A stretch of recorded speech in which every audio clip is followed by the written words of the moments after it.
Alright you guys, so in this section you're just going to go into your WordPress dashboard, plugins, add and activate the plugin create block theme.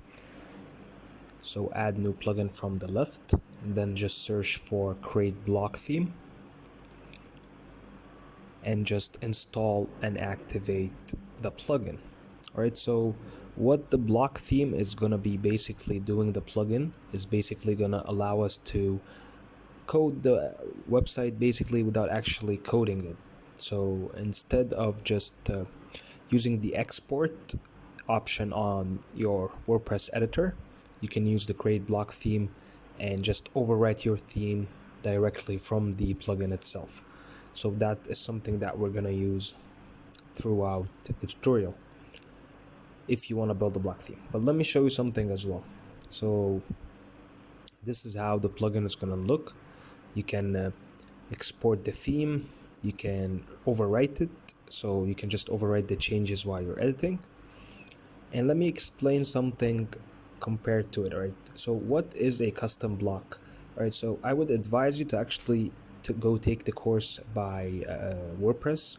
It's a free course and it's gonna make you do a simple project like this.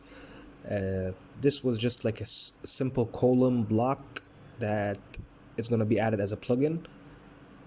So I'm going to show you what the difference is basically of why you should code this and not use the editor directly.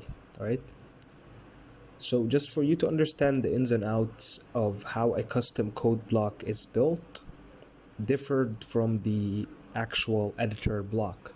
So this is how the build is going to be. Of course, as I showed you, there are some JavaScript files and React files like the edit.js and save.js, which is basically from their names, and the indexes.js, which is going to register a file, basically something through the panel. And there are React components for everything for this, so you can just go and check out that course by WordPress and go and then check out this course or continue on to their learning path as well. They have really good courses. All right, so even on the other course over here, why you learned all that coding, you can see that basically it's just saying that we build the blank theme step by step, and we have created a much deeper understanding of what a block theme is.